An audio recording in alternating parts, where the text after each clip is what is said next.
పదే పదే చిల్లర గొడవలు పడుతున్న మంచు కుటుంబం విషయంలో తెలంగాణ పోలీసులు సంచలన నిర్ణయం తీసుకున్నట్టుగా తెలుస్తూ ఉంది. మంచు మోహన్ బాబు తెలంగాణ నుంచి పారిపోయి ఏపీలో తన విద్యా సంస్థల్లో దాక్కోవడంతో మంచు విష్ణు అరెస్టుకు రంగం సిద్ధమైపోయినట్టుగా తెలుస్తూ ఉంది. మరి ఇప్పుడు మోహన్ బాబుని కూడా ఏపీ వచ్చి అరెస్టు చేస్తారా? అసలు ఇప్పుడు ఎందుకు ఈ నిర్ణయం తీసుకోవాల్సిన పరిస్థితి ఏర్పడింది అనేది ఈ వీడియోలో వివరించబోయే ముందుగా ఇప్పటివరకు మన ఛానల్ సబ్స్క్రైబ్ చేయని వాళ్ళు ఖచ్చితంగా సబ్స్క్రైబ్ చేయండి. ఇక విషయానికి వస్తే మంచు మోహన్ బాబు కుటుంబం ఎంత నీచానికి దిగజారి ప్రవర్తిస్తుందో మనందరం చూస్తూ ఉన్నాం. చివరికి జనరేటర్లో పంచదార కలిపి జనరేటర్ ఆపి మనుషుల్ని హత్యా ప్రయత్నం చేయబోతున్నారన్న చందంగా మంచు మనోజ్ ఏదైతే మళ్ళీ నిన్న వివాదాస్పదమైనటువంటి కంప్లైంట్ ఇచ్చాడో, అసలు మొత్తం మోహన్ బాబు కుటుంబం మీద ఇప్పటి వరకు 3 ఎఫ్ఐఆర్లు నమోదైనట్టుగా తెలంగాణ పోలీసులు తేల్చి చెప్పడం జరిగింది. దాంతోపాటు మోహన్ బాబుని అరెస్టు చేయాలనేటువంటి ప్రయత్నం చేసినప్పుడు మోహన్ బాబుకు నోటీస్ ఇచ్చినప్పుడు మోహన్ బాబు తనకు కొంత సమయం కావాలని పోలీసులు ఎదుటి విచారణకి హాజరవుతానని చెప్పాడని పోలీసులు చెబుతా ఉన్నారు. అయితే అనూహ్యంగా మోహన్ బాబు నిన్న ప్రత్యేక విమానం వేసుకుని మరి అంటే లక్షలాది రూపాయలు ఖర్చు పెట్టి మరి హైదరాబాద్ నుంచి తిరుపతి వచ్చి తిరుపతిలో ఉన్నటువంటి తన శ్రీ విద్యానికేతన్ విద్యా సంస్థల్లో అదేవిధంగా మోహన్ బాబు యూనివర్సిటీలో అతను దాక్కుంటున్నట్టుగా అక్కడికి వచ్చి అరెస్ట్ చేయాలంటే తప్పించుకోవడానికి అవకాశం ఉంటుంది కాబట్టి అక్కడ వేలాది మంది విద్యార్థులు అదేవిధంగా రకరకాల ఎంట్రీలు ఉంటాయి కాబట్టి ఏదో ఒక విధంగా పారిపోవచ్చు, తప్పించుకోవచ్చు. అరెస్టు నుంచి తప్పించుకోవడం కోసం మోహన్ బాబు ఆంధ్రప్రదేశ్కి పారిపోయి వచ్చాడు అనేటువంటి వార్తలు వస్తూ ఉన్నాయి. అయితే తెలంగాణ పోలీసులు అరెస్ట్ చేయాలనుకున్నప్పుడు ఆ అరెస్టుకి ఆంధ్ర పోలీసులు సహకరించాల్సిన పరిస్థితి వస్తే ఖచ్చితంగా ఆంధ్ర పోలీసులు కూడా సహకరించేటువంటి పరిస్థితి ఉంటుంది. ఎందుకంటే అక్కడ తీవ్రమైనటువంటి ఆరోపణలు జరుగుతూ ఉన్నాయి. వాళ్ళ కుటుంబ సభ్యులు పదే ఎన్నిసార్లు పోలీసులు చెప్పినా మీరు ఇలా వివాదాలు చేసుకోవద్దు, బౌన్సర్లను తీసుకురావద్దు, ప్రైవేట్ సెక్యూరిటీతో గందరగోళం క్రియేట్ చేయొద్దు అని చెప్పినా కూడా పదే వాళ్ళు ఒకరి మీద ఒకరు రకరకాల కంప్లైంట్లు ఇచ్చుకుంటూ ఉంటాం. పైగా గన్ లైసెన్సులు వాళ్ళ దగ్గర ఉండటంతో ఏ క్షణమైనా సరే వాళ్ళు తీవ్ర నిర్ణయాలు తీసుకొని గన్నులతో కూడా కాల్చుకునేటువంటి అవకాశం ఉందని తెలుసుకున్నటువంటి పోలీసులు వాళ్ళ గన్ లైసెన్సులను కూడా మంచు విష్ణుది మంచు మోహన్ బాబుని గన్ను కూడా డిపార్ట్మెంట్కి సరెండర్ చేయమని చెప్పడం జరిగింది. అయితే మోహన్ బాబుకు ఉన్నటువంటి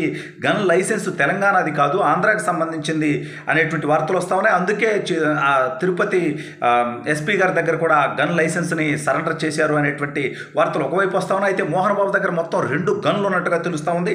అసలు ఈ వాదం అంతా ఎందుకు వీళ్ళని అరెస్ట్ చేసి కోర్టు ముందు హాజరుపరుద్దామనేటువంటి నిర్ణయానికి తెలంగాణ ప్రభుత్వంలో కీలకమైనటువంటి అధికారులు నిర్ణయం తీసుకున్నట్టుగా తెలుస్తోంది. ఎందుకంటే ఆల్రెడీ 3-4 రోజుల క్రితం అల్లు అర్జున్ని అరెస్ట్ చేయడం, ఆ తర్వాత అతను రిమాండ్ పడడం, మళ్ళీ మధ్యంతర బెయిల్ రావడం, ఆ బెయిల్ పైన అల్లు అర్జున్ రిలీజ్ అవ్వడం, దీని మీద రేవంత్ రెడ్డి చాలా సీరియస్ కామెంట్స్ చేస్తూ వీళ్ళు ఏమన్నా దేశ సేవ చేశారా, సైనికుల బోర్డర్లో పోరాటం చేశారా, వాళ్ళు సినిమా యాక్టర్లు, దానికి డబ్బులు తీసుకుంటున్నారు, వీళ్ళు చేసే తప్పులకి వీళ్ళు చేసే పొరపాట్లకి సామాన్య ప్రజలు ప్రాణాలు పోవడం ఏంటి, అక్కడ చిన్న బాలుడు ఇంకా ప్రాణాలు పోతాయో ఉంటాయో తెలియకుండా కొట్టుముట్టాడుతున్నటువంటి పరిస్థితి ఉంది, ఒక మహిళ మరణించడం జరిగింది, ఈ నేపథ్యంలో ఎవరు చట్టానికి అతీతులు కాదు, అందుకని అరెస్ట్ చేసామని చెప్పడం జరిగింది. అయితే ఇప్పుడు మోహన్ బాబు విషయంలో తత్సారం చేస్తే ఇదేదో సెటిల్మెంట్ జరుగుతుంది, పెద్ద స్థాయిలో ఏదో లాబింగ్ జరుగుతుంది అనేటువంటి ఆరోపణలు వచ్చేటువంటి అవకాశం ఉంటుంది కాబట్టి మోహన్ బాబు అరెస్టుకు కూడా రేవంత్ రెడ్డి దగ్గర నుంచే గ్రీన్ సిగ్నల్ వచ్చినట్టుగా తెలుస్తూ ఉంది. ఎందుకంటే తెలంగాణలో హోంమంత్రి ఎవరు లేరు, హోంశాఖ కూడా తెలంగాణ ముఖ్యమంత్రి రేవంత్ రెడ్డి దగ్గరే ఉన్నటువంటి పరిస్థితి. అయితే ఇప్పుడు మోహన్ బాబు అందుబాటులో లేకపోవడంతో మంచు మనోజ్ మీద ఉన్నటువంటి ఆరోపణలు తీవ్రమైనవి కాకపోవడం, పైగా మంచు మనోజ్ ఏదో ఇవాళ ఆళ్ళగడ్డ వెళ్తున్నాడు, అక్కడి నుంచి రాజకీయ ప్రయాణం కూడా భూమా మౌనికారెడ్డి మంచు మనోజ్ ఇద్దరు కూడా జనసేన పార్టీలో జాయిన్ అవుతారు అనేటువంటి వార్తలు కూడా ఈరోజు పొద్దునుంచి చక్కర్లు కొట్టాయి. ఈ నేపథ్యంలో హైదరాబాద్లోనే అందుబాటులో ఉన్నటువంటి మంచు విష్ణుని ముందు అరెస్ట్ చేసి అదుపులోకి తీసుకొని అతను కోర్టు ముందుకు ప్రవేశపెట్టేటువంటి అవకాశం కూడా ఉందని తెలుస్తూ ఉంది. అసలు అందరికీ నీతులు చెప్పేటువంటి మోహన్ బాబు కుటుంబం పద్ధతని, క్రమశిక్షణ అని, బొక్కని, బొంగని చెప్పేటువంటి ఈ వ్యక్తులు కేవలం తెలుగుదేశం పార్టీ అధికారంలో ఉన్నప్పుడు మాత్రం విమర్శలు చేయడానికి బయటకు వచ్చేటువంటి ఈ వ్యక్తులు కేవలం కొంత ఫీజు రియంబర్స్మెంట్ డబ్బులు రావాలని రోడ్డు మీద పడుకొని డ్రామాలు వేసినటువంటి మోహన్ బాబు, తెలుగుదేశం ప్రభుత్వంలో అంత నీచంగా ప్రవర్తించినటువంటి మోహన్ బాబు, కుప్పం నుంచి మంగళగిరి దాకా తెలుగుదేశం పార్టీకి వ్యతిరేకంగా ప్రచారం చేసినటువంటి మోహన్ బాబు, జగన్మోహన్ రెడ్డి అధికారంలోకి వచ్చిన తర్వాత జగన్మోహన్ రెడ్డి కూడా ఫీజు రియంబర్స్మెంట్ డబ్బులు బకాయిలు పెడితే ఇవ్వకపోతే కనీసం నోరు తెరిచి అడగలేక, బకాయిలు ఉన్నాయా అంటే ఉన్నాయని కూడా చెప్పలేక, జగన్మోహన్ రెడ్డి వల్ల ఇబ్బందులు ఎదురవుతున్నాయంటే ఎదురవుతున్నాయని కూడా చెప్పలేనటువంటి భయభ్రాంతులకు గురైనటువంటి పరిస్థితుల్లో బతికినటువంటి విషయం మనందరికీ తెలుసు. ఎందుకంటే జగన్మోహన్ రెడ్డి ఫ్యాక్షన్ చరిత్ర తెలుసు. జగన్మోహన్ రెడ్డి సొంత బాబాయిని అత్యంత పాశవికంగా పులివెందుల్లో నరికి గొడ్డలతో చంపించినటువంటి నేపథ్యం మోహన్ బాబుకు బాగా తెలుసు. కాబట్టి బాబాయిని బాత్రూమ్కి పంపించినప్పుడే మోహన్ బాబును కూడా ఏదో ఒక రోజు పంపిస్తాడనేటువంటి భయంతో, ఆందోళనతో మోహన్ బాబు ఎప్పుడూ జగన్మోహన్ రెడ్డిని ప్రశ్నించేటువంటి ప్రయత్నం చేయాల.